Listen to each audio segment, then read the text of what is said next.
And on this Thursday, December 18th, 2025 edition of Newsmakers, U.S. officials are proposing two new restrictions that are designed to effectively ban so-called gender-affirming care for minors. Health and Human Services Secretary Robert F. Kennedy Jr. made the announcement today at a news conference. The first rule will bar hospitals that participate in Medicare and Medicaid, which is almost every hospital, from performing these dangerous and harmful procedures. The second rule prohibits the federal Medicaid dollars from funding the sex-rejecting procedures on minors.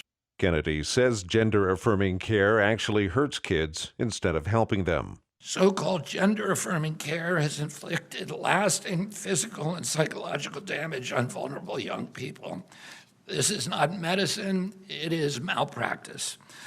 We're done with junk science driven by ideological pursuits, not the well-being of children. The HHS Office of Civil Rights will also propose a rule excluding gender dysphoria from the definition of a disability. The proposals are not final or legally binding. They must go through a lengthy rulemaking process and are likely to face legal challenges.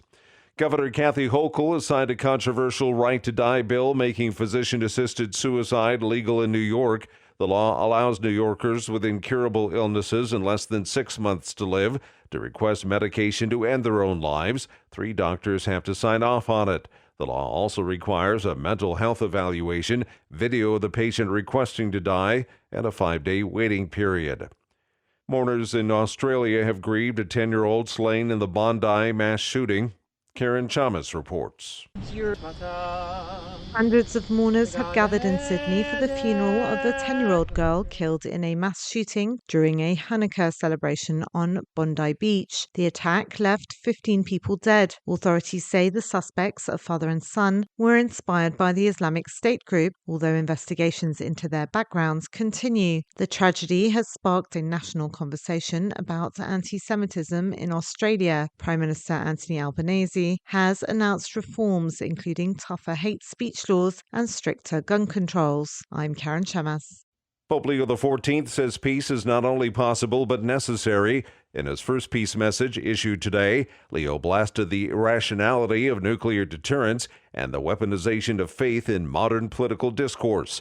In a message released today, Leo urged the faithful to not surrender to the idea that fear and darkness are normal, but to see peace as possible and realistic. In addition to the normal 8 languages of Vatican texts, the message was also translated in Russian and Ukrainian. And that's Newsmakers for this Thursday, December 18th, 2025 edition. I'm Keith Black.